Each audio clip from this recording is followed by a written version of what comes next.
Bonjour très chers amis démocrates africains, peuple du monde entier. Nous allons nous partager quelques informations en ce qui concerne le Congo-Brazzaville. Nous sommes au 3 mars 2020 et nous sommes ici à Toronto, au Canada. Bon, vous vous souvenez de cette catastrophe qui a failli se réaliser au Congo-Brazzaville ce dimanche passé, à l'aéroport de Maya-Maya, avec le vol de Royal Air Maroc qui partait de Brazzaville à Casablanca. Bon, nous allons un peu expliquer les circonstances et puis nous allons parler des véritables problèmes de sécurité autour de cet aéroport de Brazzaville et même les aéroports du Congo sous le régime dictatorial de Sassou Nguesso. Bon, le Boeing, on peut dire Boeing 737-800, immatriculé à CN-RNK, devait donc partir ce dimanche jusqu'à Casablanca. Nos sources étaient à l'intérieur, hein. On a eu des amis à l'intérieur. L'avion était plein. Bon, l'embarquement s'est bien déroulé et l'avion a pris donc son vol. Voilà. Donc tout de suite après le décollage, il y a eu l'explosion, on peut dire, du moteur 3. Hein, c'est ce que la source nous dit. Moteur numéro 3. Bon, le pilote, très professionnel, a managé à faire retourner l'avion sur le tarmac de Maya-Maya.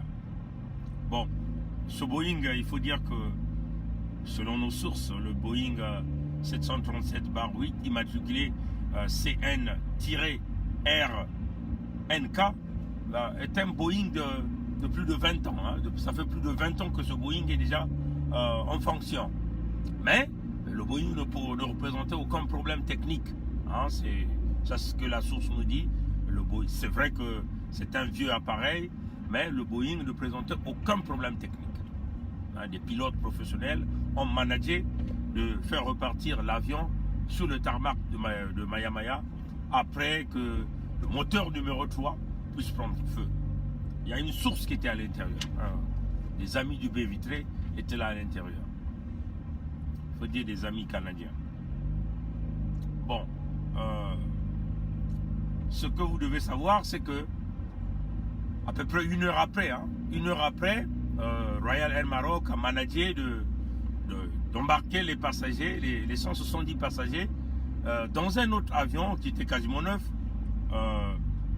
Ces passagers ont pris ce Boeing, un autre Boeing 737-800, immatriculé CN-RGJ. CN-RGJ. Et le numéro du vol qu'ils ont pris en partant de Maya-Maya à Casablanca, c'est le numéro de vol AT269.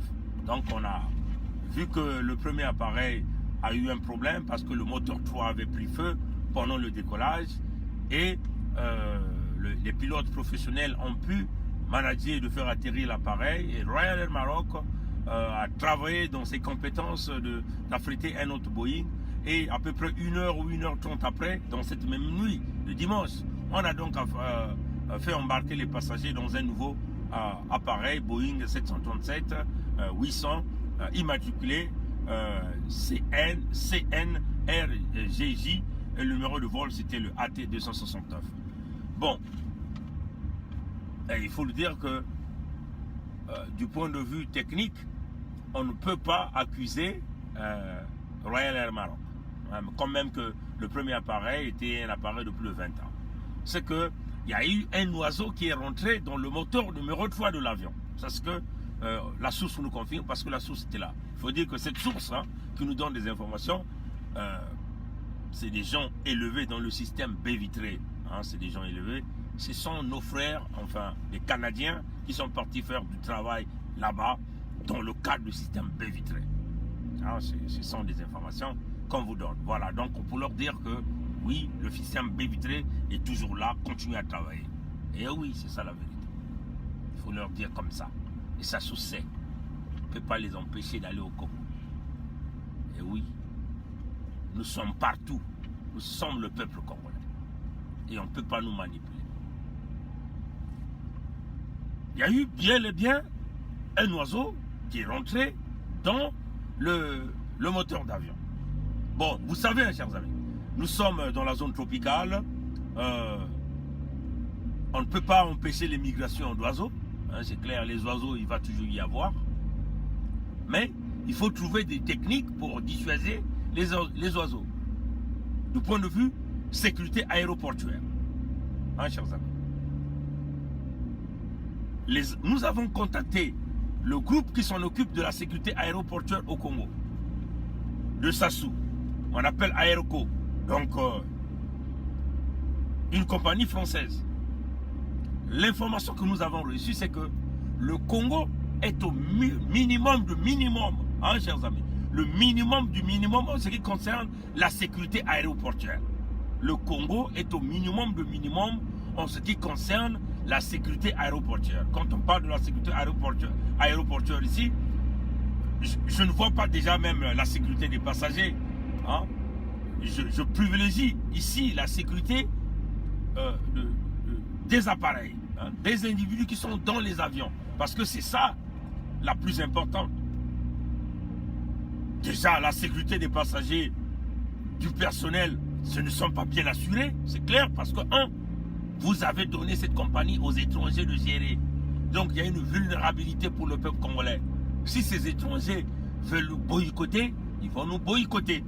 Voilà pourquoi, dans le manifeste, nous avons proposé que les frontières soient assurées, la sécurité des frontières soit assurée par les Congolais. Parce que ça fait partie de ce que nous appelons la sécurité nationale. Hein, chers amis? Partout, hein, les Français, leur sécurité aux aéroports, c'est les Français qui le font. En Allemagne, c'est les Allemands. Aux États-Unis, ce sont les Américains. Au Canada, ce sont les Canadiens. Vous ne pouvez pas donner la gestion de l'aéroport aux étrangers. La gestion du port, l'unique port aux étrangers. La gestion des services d'eau ou d'électricité aux étrangers. Ça fait partie de ce qu'on appelle la sécurité nationale. La protection du territoire. Si Sassou ne comprend pas ça, je veux lui dire qu'il a à Google, qu'il a tapé National Security ou National Security. Qu'est-ce que ça signifie aux États-Unis ou au Canada? Même en France.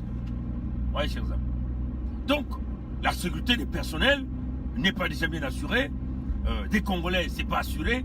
Le pays est vulnérable. Les frontières, ce sont des étrangers qui gèrent à 100% tous les contrôles des frontières. Ça pose un problème. C'est l'incompétence à outrance de Sassou que nous, dans le Nouveau Congo, nous allons enlever par le manifeste que nous avons mis en place. Donc, le projet de société de 92%. Mais même là, les 8% commencent à shifter pour venir nous rejoindre. Maintenant, ça c'est du point de vue les Congolais. Maintenant, regardons la sécurité des appareils. Quand on parle de la sécurité des appareils, on parle de tout le monde. Tous ceux qui sont à l'intérieur des appareils. La catastrophe que nous venons de voir, le drame que nous venons de voir à Brazzaville le dimanche, aurait pu coûter la vie à 170 passagers. À 170. Oui, chers amis. À cause d'un oiseau. Parce que tout avion qui rencontre un oiseau, l'oiseau ne donne jamais la chance à cet avion-là. Jamais. Hein? Tout avion qui fracasse un oiseau finit par avoir des impacts. Et le dégât s'évalue à des multimillions de dollars, hein, pour les réparations. C'est clair. Maintenant, puisque nous sommes dans la zone tropicale, nous ne pouvons pas empêcher les oiseaux à n'importe quel moment de l'année. Les oiseaux vont toujours migrer, vont toujours bouger. Vous voyez, chers amis. Mais il y a une technique que nous pouvons utiliser pour dissuader les oiseaux. Ce que nous appelons l'utilisation des effaroucheurs. Les effaroucheurs sont utilisés dans les zones tropicales pour assurer la sécurité aéroportuaire contre les flux des oiseaux. Le rôle des effaroucheurs, c'est quoi? C'est dissuader les oiseaux en lançant des cris de détresse. Et quand un oiseau va écouter ces cris de détresse, ils vont donc s'écarter de cette zone de balisage-là. Oui, chers amis. Mais, ce qu'on nous rapporte ici par rapport à l'incident qui s'est passé le dimanche, le Congo risquerait de perdre sa certification IATA. Oui, chers amis. Ah oui, chers amis. La certification IATA, c'est quoi? C'est la certification qui est donnée par l'agence, je crois, internationale de l'agence internationale, je crois, de l'aviation civile, ou des organisations des Nations Unies qui donnent cette certification. C'est pour permettre l'opération des aéroports. Donc, Maya ou le Congo a la certification IATA, donnée par les organisations de la communauté internationale qui gèrent les affaires des aéroports. Donc, si on se rend compte que les conditions de sécurité aéroportuaire, incluant les appareils, les vols, le balisage et tout, le personnel des individus, des citoyens ne sont pas remplis, alors là, le Congo risquerait de perdre la certification. Quand nous perdrons la certification, ça signifie quoi? Ça signifie qu'aucun avion ne peut voler à partir de Brazzaville, ne peut décoller à partir de Brazzaville ou à partir du Congo. Aucun avion ne peut atterrir à partir du Congo si nous perdons la certification. Parce que là, les amis de Aéroco que nous avons consultés dans le système de baie vitrée après l'incident nous confirment que nous sommes au minimum du minimum en ce qui concerne la sécurité aéroportuaire. Par exemple, aujourd'hui, l'aéroport, sachant que nous sommes dans la zone tropicale, le régime de Sassou n'a jamais pensé investir. On nous a dit qu'ils ont fait des constructions partout, ils ont construit des aérogares et tout, mais ils n'ont pas vu le côté sécuritaire qui garantit la certification IATA du Congo. Oui, chers amis. Donc, vous voyez que, chers amis, vous pourrez peut-être prendre ça pour de la blague. Mais si nous perdons la certification, comprenez la souffrance que le Congo va avoir, que les Congolais vont avoir, que même les partenaires du Congo vont avoir pour chercher à rentrer au Congo. Il faut passer par les aéroports des pays limitrophes du Congo-Brazzaville. Donc peut-être la République démocratique du Congo, peut-être le Gabon. Trouver d'autres mécanismes pour rentrer au Congo, ça serait compliqué, chers amis. Et puis c'est un manque de gain pour le Congo. Hein, chers amis? Ça va encore créer quoi? Augmenter le chômage au Congo, chers amis. Ça va nous faire retirer plusieurs avantages. Plusieurs diplomaties vont fermer les portes au Congo-Brazzaville. Le Congo serait un pays totalement isolé à cause de l'incompétence et de l'inconscience d'un seul homme, d'un seul système que nous appelons Sassou et le PCT. Donc vous voyez que, chers amis, ce que les amis de Aéroco viennent de nous dire, et quelques amis au niveau de la SECNA que nous avons appelés, ils nous ont dit qu'il y aura des grandes investigations qui vont se faire. L'oiseau est rentré dans le moteur numéro 3 de Roy. Voilà, donc on le dit, on s'excuse, il y a quelqu'un qui a appelé, c'est bizarre que ces gens-là appellent toujours quand je rentre dans un direct, c'est incroyable. Voilà, donc personne n'insiste. Donc, mais j'espère qu'ils vont comprendre puisque j'ai résisté les appels. Voilà, ça me perd les fils d'idées. Bon voilà, donc on venait de dire que nous avons consulté les amis d'Aéroco, les amis d'Asekna. Il y aura des investigations qui seront en cours, qui vont venir. Hein, pour chercher à comprendre pourquoi le régime de Sassou n'a jamais installé une véritable sécurité. La sécurité aéroportuaire ne signifie pas mettre ses cobras, arnaquer les gens à Maya ou mettre ses cobras avec la liste des Congolais fichés à Maya. La liste de Pongui est là. On attend si Pongui s'embarque quelque part. Il dit bon, Pongui est dans tel vol, on va aller l'attendre au pied de l'avion. La sécurité aéroportuaire, c'est protéger les appareils, protéger tout le système de balisage. Il manque des effaroucheurs, qui est un élément important, très important, pour les aéroports dans les zones tropicales. Oui, les environnementalistes vont nous dire « Ah, mais ça va abîmer, ça va affecter les avions. » Mais si nous ne faisons pas ça, ça c'est le premier coup qui vient d'arriver. les migrations des oiseaux vont continuer de se faire. Là encore, c'est une chance que c'était des pilotes professionnels. Ils ont pu manager, faire repartir l'avion en Maya-Maya. Mais ça pourrait plus tourner à la catastrophe. Imaginez si on se retrouvait avec 3 oiseaux dans les 3 moteurs de l'avion. Qu'est-ce qui devait arriver? C'est la catastrophe. Et donc, on pourrait perdre des individus, des hauts cadres, des compatriotes. 170, c'est beaucoup de passagers, chers amis. Donc, on nous dit ici qu'il y aura des investigations. L'organisation internationale qui s'en occupe de la certification IATA va s'en occuper, faire des investigations, revaluer le système de sécurité du Congo parce que nous sommes au minimum, nous avons là, on nous dit, le risque de perdre, puisque nous savons déjà que c'est un régime qu'on va pouvoir pousser à l'abîme. Et donc la communauté internationale aujourd'hui est prête à fouler aux pieds ce fils incompétent de Moé Bara qui a bousillé le pays dans tout le niveau.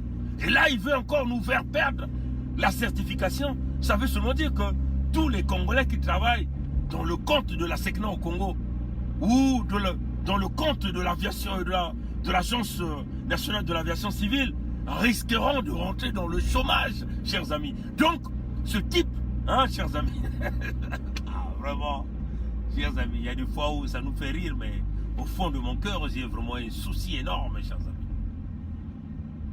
Le pays est déjà fracassé, il n'y a pas des emplois. Les quelques emplois qui restent, il faut les conserver. Mais voilà un homme qui préfère prendre l'argent du Congo, caché dans des bunkers personnels, dans une banque qu'il a créée chez lui à Oyo, aller cacher l'argent du Congo dans des grands palais partout à travers le monde entier, dans les paradis fiscaux. Mais là, il y a des problèmes sécuritaires au niveau de Maya-Maya. L'aéroport, dont même lui-même, il a l'habitude de décoller, de s'embarquer par cet aéroport. Mais pourquoi même ces oiseaux-là ne rentreraient même pas dans les avions de Yima National, l'homme qui croûte l'argent du Congo avec des voyages improductifs, médiocres, bidons, qui coûtent de la fortune pour l'État congolais. Donc on le dit, chers compatriotes congolais, ça c'est l'information que nous vous apportons dans le système B-Vitré. Nous le confirmons qu'il y a des investigations qui vont être menées, des inspecteurs au niveau de l'Agence internationale de l'aviation civile descendront à Brazzaville pour réévaluer le système de sécurité le système de sécurité aéroportuaire autour de tous les aéroports du Congo que nous avons. Eh bien, chers amis, certainement s'ils sont gentils, ils vont vous dire de mettre en place les effaroucheurs pour protéger les avions, les moteurs des avions dans tous ces rayons-là pendant les périodes de décollage jusqu'à ce que les avions arrivent à une certaine altitude au Congo. Sinon, au cas contraire, si c'est des inspecteurs américains qui sont devenus nos partenaires aujourd'hui, ils vont frapper fort et simplement suspendre la certification. Ça veut seulement dire que, peuple congolais, vous ne pourrez plus jamais voyager à partir de Brazzaville. Vous pouvez désormais aller à la République démocratique du Congo. Donc vous voyez que vous, là, vous continuez à donner de la richesse à la République démocratique du Congo parce que tous les services liés à ces vols-là vont se faire maintenant dans un autre pays et donc c'est encore des emplois et le chômage. Voilà un homme qui veut encore nous faire fermer tous nos aéroports que nous avons au Congo, les aéroports qui font la fierté de notre nation. Un homme qui est prêt à nous fracasser. Dans le peuple congolais, on vous dit, le manifeste que nous avons mis sur la toile, que nous sommes en train de créer un website, que nous allons, ce website se crée spécifiquement pour permettre aux Congolais, à tout le monde, à partir du monde entier, à tous les amis du Congo, de télécharger ce manifeste. Et oui, chers amis, ce n'est pas peut-être parfait, comme on a l'habitude de dire, mais au moins, c'est le début de quelque chose, comme on dit. Oui, nous avons eu à faire plusieurs groupes dans cette lutte pendant plusieurs années. Jamais nous sommes arrivés à une conclusion de sortir un document aussi costaud, comme on dit, aussi robuste, avec d'énormes propositions que nous pouvons remarquer que les 92% des Congolais trouvent leur compte à l'intérieur. Vous voyez que, chers amis, dans ce document, nous n'avons pas tergiversé, nous ne sommes pas allés de gauche à droite, mais ne regardez pas les visages ou les noms des individus qui ont mis en place ce document. Il faut dire que ce document a été a été mise en place par le biais d'une consultation. Mais nous n'avons pas voulu consulter tout le monde. Parce que, deux fois, quand on consulte tout le monde, on a tendance à penser que les idées sont contradictoires. Nous avons voulu prendre les grandes idées, suivre les discours de tous les Congolais qui interviennent sur les médias et essayer de retirer quelque chose dans tous ces discours pour rassembler tout le peuple congolais dans ce projet. Et c'est ce que nous avons fait. Le document, il est là. Il n'est pas peut-être parfait. Il y a peut-être des erreurs grammaticales. Ça, c'est normal parce que aucun parmi nous est un expert dans la langue française, c'est clair. Mais le document, c'est un pas de l'après Sassou. C'est déjà mentionné. C'est déjà un pas, un document qui garantit que nous allons chasser Sassou ce mois-ci. Parce que pour nous, le mois de mars, il est déterminant. Nous allons le faire avec l'ensemble du peuple congolais. Et c'est au peuple congolais de saisir l'opportunité. Parce qu'il faut dire que ça ne serait pas un Français, un Américain, un Canadien, un Anglais, un Blanc ou un Gabonais qui viendra sortir le Congo de cette difficulté. C'est nous, le peuple congolais, que nous allons prendre la décision de congédier. Hein, vous avez entendu ça? Congédier. C'est-à-dire, nous allons virer, déboulonner Sassou de là parce que ce n'est pas le peuple qui l'avait embauché. Les gens dont le peuple a donné le mandat, certains sont en prison, certains ont préféré vendre cette gloire pour des motifs d'argent, des gens comme les Brice Parfait Kolela. Vous voyez, chers amis, mais il y a un individu que moi je salue sa loyauté, qui est Mokoko. Le général Mokoko est resté debout dans ses bottes. Il a dit, pas question, quand même que la France-Afrique a mis la pression. Il a dit, non, jamais. Il a accepté d'aller en prison. Donc vous voyez qu'il faut compter sur des Congolais durs, dynamiques, qui ont une conviction. Quand on a la conviction pour le pays, on meurt pour ça. Voilà pourquoi nous avons sorti ce manifeste et dans cette conviction. Et nous demandons au peuple congolais de soutenir le manifeste parce que ça permettra de soutenir les Congolais qui sont au Congo, de rester chez eux, de refuser de travailler pour la dictature, de bloquer son taxi à la maison parce que ça serait l'ultime sacrifice pour la libération du Congo. Oui, c'est cela la vérité. Si tout le monde veut être libre, il faut accepter. Sinon, les gens vont continuer à pleurnicher. Sassou quitte, Sassou quitte. Mais si vous ne vous donnez pas de l'énergie pour chasser Sassou, rien ne va se faire. Voilà pourquoi nous avons, dans le manifeste, nous avons amené le côté diplomatique pour essayer de regarder avec les amis du Congo, par le sommet des Nations Unies, pour que nous puissions mettre hors d'état de nuire Sassou Nguesso. Éventuellement, nous avons là tendu la main à M. Emmanuel Macron, qui, autrefois, dans sa conversation avec ce jeune activiste camerounais, il disait que s'il y a des régimes dictatoriaux, lui ferait un effort de travailler avec la société civile. Bien sûr, monsieur le Président, M. Emmanuel Macron, c'est peut-être le moment de saisir l'opportunité parce que la France est vomie par toute la jeunesse africaine. Peut-être que c'est le moment de renouer ce contact, de renouer l'amitié, de saisir l'opportunité avec cette jeunesse qui est pleine de dynamisme, cette jeunesse qui est encore intellectuelle, qui a encore reçu l'éducation, cette jeunesse qui a encore des manœuvres pour la négociation, parce que les jeunes qui sont aujourd'hui en Afrique ne vont pas raisonner comme nous, parce qu'on les a mis du caillou.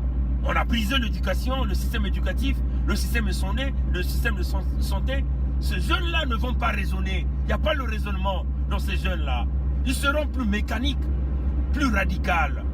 Et c'est cela, chers amis. Nous sommes en train de le dire que eux, ils n'auront pas le temps de négocier, de créer des documents, de faire des propositions comme nous. Eux, ils vont jouer sur la violence sur le terrain. Ils vont s'attaquer à tous vos intérêts, les intérêts de leurs concitoyens, ainsi de suite. Donc, saisissez l'opportunité avec cette jeunesse qui est encore éduquée, qui fait des propositions et qui est prête à discuter pour regarder les intérêts de tout un chacun de nous, les intérêts de nos États communs. Donc, nous sommes clairs, le manifeste n'est pas là pour s'amuser. On n'est pas là pour caresser Sassou au sens du poil, ni le PCT, ni les indigènes au service de la dictature. Nous sommes là pour travailler dans le principe de la tolérance zéro et puis dans cette valeur cardinale que nous avons appelée le Congo d'abord, bâti sur le mindset, une nouvelle façon de penser, une nouvelle façon de voir le Congo dans ce que nous appelons la force économique. La force économique qui va être pilotée à plus de 51% par les Congolais, chers amis. Nous voulons promouvoir le Congo d'abord, c'est-à-dire des véritables patriotes qui pensent à leur nation. On ne vole pas pour l'État, on ne tue pas son concitoyen. Mais ce que l'on fait, on construit des écoles de qualité, on construit des hôpitaux de qualité pour soigner les nôtres, pour éduquer les nôtres, pour faire du Congo des élites. Et oui, dans ce manifeste, le barrage de Sounda doit se construire. C'est un impératif à l'immédiat, parce que c'est là le point tournant de l'industrialisation du Congo. Nous allons ramener le Congo sur les pas du grand monstre de l'industrialisation du Congo, le président Alphonse Massamba Deba, un véritable gourou de l'industrialisation du Congo. Nous voulons ramener le pays là, parce que ces gens-là avaient compris. Vous voyez, chers amis, nous avons pensé que le barrage de Kwilu de Sounda doit se créer parce que ça va générer de la richesse nationale. Ça va créer des emplois. Ça va créer des emplois dans le sens des services. Le Congolais va travailler, il va payer les taxes. L'État va continuer à demeurer riche. L'État va continuer à fournir des services. Nous avons proposé la gouvernance à 3 paliers. Voilà le point de discorde. Oui, le pouvoir ne peut pas être concentré autour d'un homme. Le pouvoir, c'est ça les grands points des discordes dans le Congo. Nous allons suspendre la fonction président de la République. Et oui, chers amis, parce que c'est une fonction qui apporte la séparation, la division, la haine, le discorde, ainsi de suite. C'est une fonction qui dépense des multimilliards de dollars de l'argent du contribuable congolais. Cette fonction est inutile. Un premier ministre peut jouer ce rôle-là avec un gouvernement soutenu. Oui, nous avons proposé un gouvernement de 12 membres. Chaque département sera équitablement représenté dans ce gouvernement. Voilà les projets coupés dans la politique pour investir dans les citoyens. C'est ça la vision d'un homme politique. Nous avons même proposé des salaires. Le Premier ministre qui jouera la fonction de président de la République, maximum 5 millions de salaires par mois. S'il n'est pas content, qu'il aille faire ses affaires. L'État n'est pas là pour le rendre riche. Et oui, tu ne veux pas de ce salaire de 5 millions, va faire tes affaires. C'est ça. Pour les ministres, maximum 2 500 000 de francs CFA. Tu ne veux pas être ministre? Oui, va faire tes affaires, va faire tes champs. La politique, l'État n'est pas là pour te rendre riche. L'État est là pour penser aux citoyens congolais. Les députés, maximum 700 000 de salaire. Et oui, chers amis, on ne va pas se mettre à payer 5 millions de francs CFA comme salaire à un député. C'est quoi le travail d'un député? Pourquoi on te donne 5 millions? Un ministre, 15 millions de francs CFA. Plus 2 millions de primes de logement. Mais c'est la folie. Nous allons récupérer cet argent, aller penser à nos mamans. L'émancipation de la femme. Pour pousser que les femmes deviennent des entrepreneurs, pour conserver les emplois au sein de la société congolaise. Voilà la vision. C'est un projet de société que des bourricots n'ont pas pu. Ce qu'ils ont pensé, c'est de faire gonfler leur ventre avec l'argent du contribuable congolais. Mettre leurs mains sales. Mais nous avons mis une justice forte dans le nouveau Congo. Les juges ne seront plus nommés. Oui, nous mettons fin au conflit d'intérêts, au trafic d'influence. Ils ne seront plus nommés. Les procureurs, ils seront désormais votés. C'est ça la vision. Voilà. Parce que, comme on dit, ils seront maintenant mis debout face au peuple congolais. Et nous avons prévu ce que nous appelons le référendum révocatoire citoyen. Et c'est ça, la guillotine, pour cisailler la tête des politiciens qui sont dans la corruption. Des politiciens qui ne viennent que pendant les moments des élections. Des politiciens qui n'arrivent pas à contribuer dans leur contrée. Oui, le référendum révocatoire citoyen sera là comme la guillotine pour vous expulser 6 mois après l'entrée de votre fonction. Oui, chers amis. Donc, allez-y lire. Nous avons mis les codes d'éthique et de la déontologie là-dedans. Alors, peuple congolais, le manifeste, c'est encore un point de départ lisez-le, étudiez-le. Il ne s'agit pas simplement de le lire, de le survoler vite fait. Oui, lisez-le, étudiez-le. La proposition là, même Sassou a demandé à ses agents de l'étudier. Ah oui, Sassou n'est pas parfois bête. C'est un bourricot, mais c'est un stratège. Il ne néglige rien. Mais vous, vous venez simplement critiquer. Vous n'avez même pas eu le temps de l'étudier. Bon, chers amis, la lutte continue. Ingeta, le peuple gagne toujours.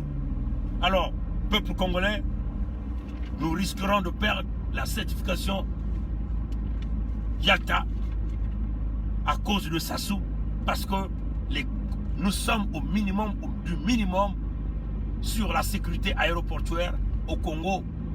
Et ça, avec l'incident qui s'est passé à Mayamaya le dimanche passé, nous risquerons de perdre. Il y a des investigations qui viennent. À bon entendeur, salut. Passez une bonne journée. Au revoir.